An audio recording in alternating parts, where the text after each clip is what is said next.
अब देख रहे हैं लेटेस्ट कानपुर न्यूज।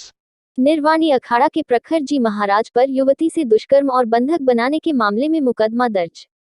कानपुर में किदवई नगर की युवती से दुष्कर्म, छेड़छाड़ और धमकी के आरोप में पुलिस ने निर्वाणी अखाड़ा के प्रखर जी महाराज के खिलाफ गंभीर धाराओं में रिपोर्ट दर्ज की है। युवती की मां ने सोमवार को इस संबंध में आशा ज्योति केंद्र के वन स्टॉप सेंटर में राज्य महिला आयोग की सदस्य पूनम कपूर से शिकायत की थी। उनके निर्देश पर पुलिस ने रिपोर्ट दर्ज कर जांच शुरू की है। युवती की मां ने पुलिस को बताया कि 2020 फरवरी में निर्वाणी अखाड़ा के प्रखर जी महाराज विशेष धार्मिक कार्यक्रम के लिए कानपुर प्रवास पर थे।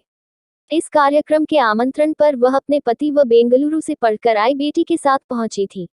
आरोप है कि महाराज ने उनकी बेटी को बदनीयती से अपने पास बुलाया और एकांत कमरे में दीक्षा देने के बहाने उससे छेड़छाड़ व दुष्कर्म किया। पुलिस ने शिकायत के आधार पर धारा 376, 354 और 506 में प्रखर जी महाराज पर मामला दर्ज कर लिया है। गुरुजी थे वो प्रखर जी, वो मैंने 30 साल से गुरु थे। बहुत बड़ा विश्वासघात किया है मेरे साथ, गुरु के नाम पर कलंक लगाया है। जो है हम लोग का इसको संज्ञान करें तो योगी जी भी इसको जी मेरे पास कुछ लोग आए थे, वो मेरे से कह रहे थे कि तुम्हारी बेटी ने अपने मन से वो गई है, उसको भूल जाओ तुम। लेकिन मैं एक माँ हूँ, मैं अपनी बेटी को जानती हूँ, मैंने उसे पाला है, बड़ा किया है। मैं जानती हूँ कि वो ऐसा बिल्कुल नहीं कर सकती। जो मेरी बेटी मेरे बिना सो नहीं सकती थी, मेरे बिना कुछ कर नहीं सकती थी, एक एक बात मुझे बताती थी, वो इस तरह से मुझे नहीं लगता कि वो ऐसा मेरे साथ कर सकती है। वो तो सीधे पूरा उसका ये है कि वो प्रखर महाराज के उसी में जो उन्होंने तंत्र मंत्र जादू टोना, उसका एक तरह से उन्होंने दिमाग कैप्चर कर रखा है। जितना वो बोलते हैं उतना ही वो बोलती है। आपकी बेटी सन्यासी बन गई क्योंकि बहुत सी देश की लड़कियां हैं परिवार जी, वो सन्यासी इसलिए बनाती है अपना कार्य सिद्ध करने के लिए बच्चों को, और वो लड़कियों को ही ज्यादातर टारगेट करते हैं। क्या कार्य सिद्ध करते हैं?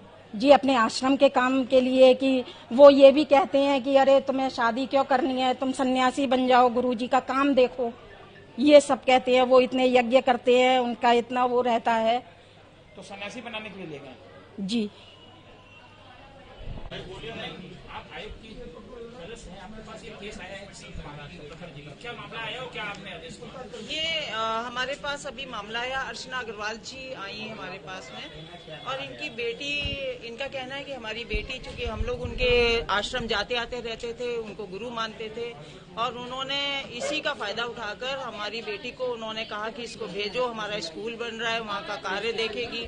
मैंने उनके गुड फेथ में उनको भेजा अपनी बेटी को, लेकिन वो वहाँ से हमारी बेटी को सीधे आश्रम ले गए और उसको बाल लाल कटवा के, उसको अपने कपड़े उतरे हुए पहना के उसको रखा हुआ है। उसके ऊपर कह रहे हैं ब्रेन वॉश भी उन्होंने कर दिया है। और ये महिला का कहना है कि मतलब हमारी बेटी हमको किसी भी हालत में मिले, और वही बेचारी बहुत रो रही है। हमने इसको दोनों लोगों ने संज्ञान में लिया है, मैंने और रंजना जी ने, और हमारे शिवाजी बैठे हैं, और हम लोगों ने तय किया है कि हम थाना किदवई नगर क्षेत्र का एक परिवार राज्य महिला आयोग की सदस्य के समक्ष उपस्थित होकर एक प्रार्थना पत्र प्रस्तुत किया गया। उस प्रार्थना पत्र पर संज्ञान लेते हुए थाना किदवई नगर में 69/22 मुकदमा अपराध संख्या दर्ज किया गया। इस मुकदमे में विवेचना की जा रही है। विवेचना को गुण दोष के आधार पर शीघ्र निस्तारित किया जाएगा। सब्सक्राइब करें हमारे लेटेस्ट कानपुर न्यूज चैनल को और बेल आइकन दबाना ना भूलें।